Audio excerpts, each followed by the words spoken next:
la joie se partage. Eh bien, dans cette semaine marolaise, puisque c'est comme ça qu'on appelle les habitants de Marolles, le grand plaisir de nous retrouver un petit peu sur la hauteur du village, avec entre nous le sourire et le bonheur, ça se voit, de Benoît Lhomme, qui gère donc, avec son épouse, cette auberge de Marolles. Bonjour Benoît. Bonjour. Alors, on va d'abord faire connaissance avec vous. C'est Jean-Marc qui va nous permettre de découvrir l'enfant de la Bourgogne arrivé sur les hauteurs de la Loire. Et il n'y a pas très longtemps que vous êtes là, il y a moins de 3 ans. C'est ça, novembre 2019, nous sommes arrivés. Vous, Jean-Claude disait, vous êtes originaire de la Bourgogne. Alors, comment vous êtes retrouvé ici, à Marolles ?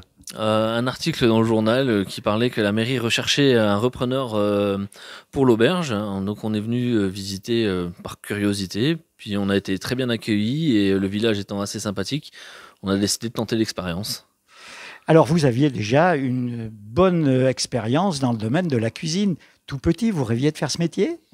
Oui, j'étais inspiré aussi par un de mes oncles qui est cuisinier. Donc oui, je suis arrivé dans la cuisine depuis l'âge de 14 ans, à travailler les premiers étés. Et donc du coup, voilà, inspiré. Maintenant, ça fait 15 ans que je travaille aux cuisines et plusieurs postes de chef en Bourgogne et un peu en Franche-Comté. Un petit peu en Suisse aussi, mais voilà, je suis arrivé ici donc après. Donc un apprentissage, on va dire, sur le terrain, directement en cuisine. Vous êtes passé par une école ? Je suis passé par une école à Poligny en Franche-Comté où j'ai fait un BEP. Ensuite, je suis parti en apprentissage pour faire un bac pro. Et ensuite, j'ai fait de l'apprentissage dans un étoilé Michelin sur Beaune. Et ensuite, j'ai fait mon expérience au fil de différents établissements, de différents styles. Et puis donc, vous voyez cette annonce. Alors, vous connaissiez la région de Marolles, mais même la Loire en général ? Non, pas du tout. Je suis vraiment arrivé ici par hasard, un peu les mains dans les poches, on va dire. Je connaissais rien de la gastronomie du département en général. Donc non, voilà, on est arrivé ici et on s'est adapté un petit peu à la région, à la clientèle, petit à petit, quoi. Qu'est-ce qui vous a plu ici à Marolles ? Il y a eu un coup de cœur, un déclic qui a dit « Allez, c'est là qu'on va s'installer ». Oui, après le coup de cœur, on s'est senti bien, le village assez sympathique, un bon accueil de la municipalité, parce que l'auberge appartient premièrement à la mairie. Et voilà, donc on est bien accueillis, bien aidés dans les démarches, bien par les artistes également. Donc voilà, on s'est senti bien. Et puis, eh bien, vous changez de casquette, vous devenez chef d'entreprise. Et là, c'est plus simplement cuisinier. Chef d'entreprise, c'est un deuxième job. Oui, c'est ça, beaucoup de jobs à côté, hein, la paperasse, l'administratif, mais voilà, ça reste assez sympathique quand même à faire, même s'il y a quelques contraintes, on va dire. Et donc là, il a fallu créer une carte. Quand on arrive avec un menu en tête où c'était un petit peu l'apprentissage d'un menu, savoir les spécialités du coin, comment ça s'est passé. La première carte, c'était quoi ? La première carte, ça a surtout été une carte française, on va dire. On n'a pas vraiment mis de produits de la région, on avait juste mis un peu la fondue de four, mais voilà, on a vraiment été à tâtons, en ramenant un peu de spécialité de chez nous, mais chez nous la Bourgogne, je voulais dire. Après, voilà, on s'est adapté petit à petit. C'est vrai que la première carte, elle a dû rester 2 mois, et ensuite vraiment pour s'adapter à ce que la clientèle voulait, quoi.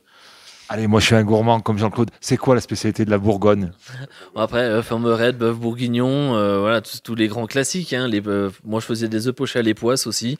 Plein de choses voilà, gourmandes, on va dire, et généreuses surtout. Voilà, c'est votre cuisine, manifestement. Et puis, cette auberge, c'est évidemment une salle de restaurant très sympathique, l'extérieur, et puis des chambres d'hôtes.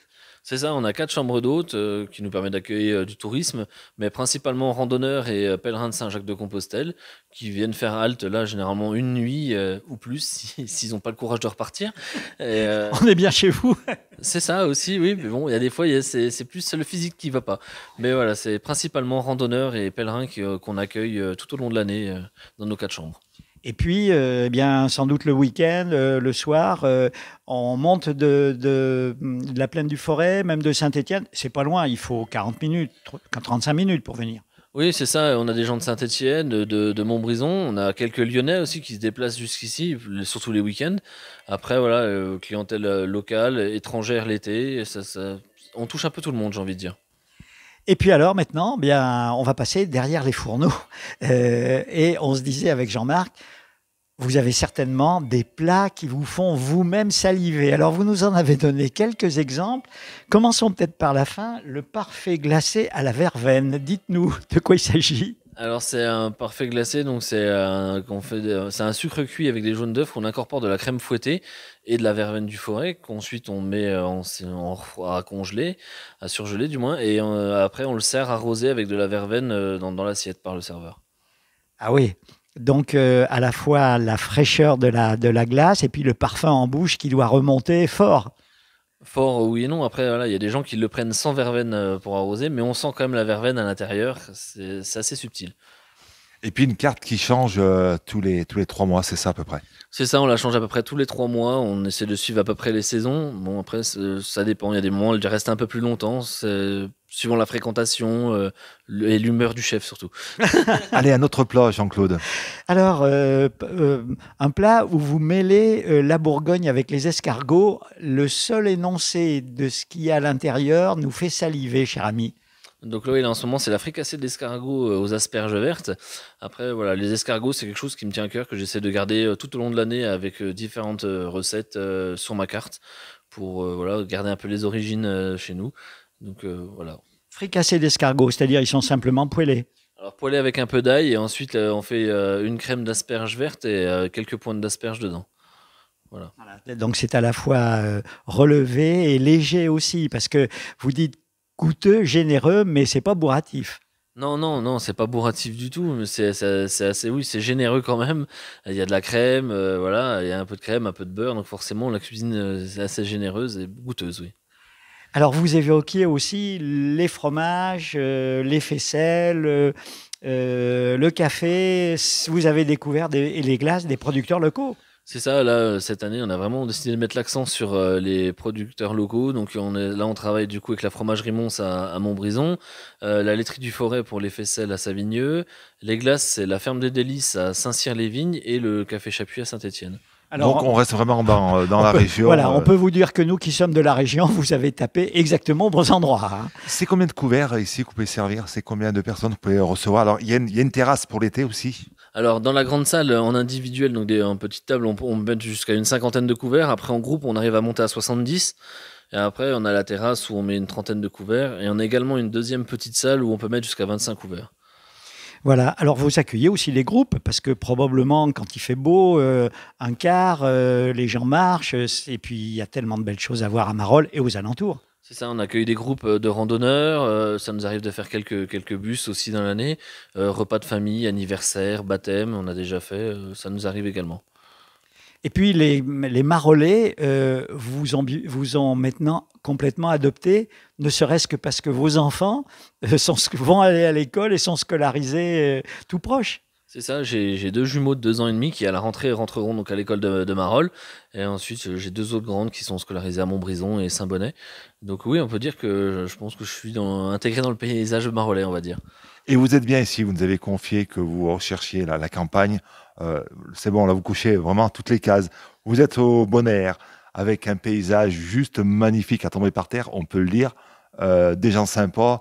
Vous allez rester ici jusqu'à la fin de vos jours, on va dire. Oui, c'est ça, on est bien installés. Voilà, les Marolais sont assez présents, on les voit.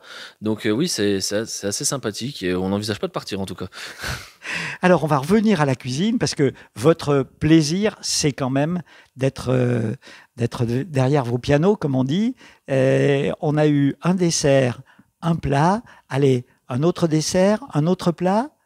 Après le plat, on a le suprême de poulet en ce moment à la fourme de Montbrison. Et après, en dessert, on a un peu plus classique, moelleux au chocolat, crème brûlée. Voilà, pareil, qui reste généralement toute l'année avec différentes variantes à la carte suivant les saisons, quoi. Alors, on évoquait votre parcours par l'apprentissage. Vous avez l'occasion, ou vous aurez l'occasion peut-être de mettre le pied à l'étrier à un jeune. C'est important, la transmission. Déjà pour vous, vous êtes tout jeune, mais quand même.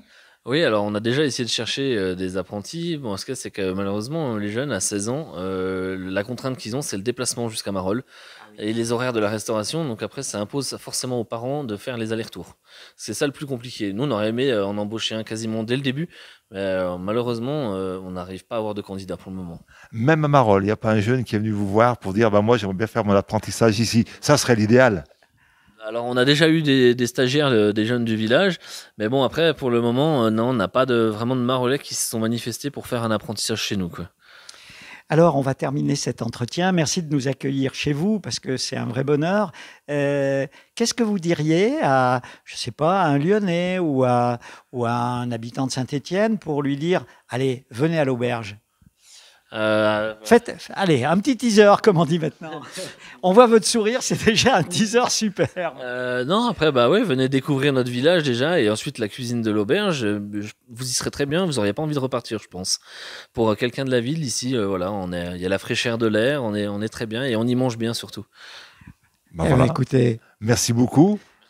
Merci de votre accueil, Benoît. Et puis, bon vent pour la suite.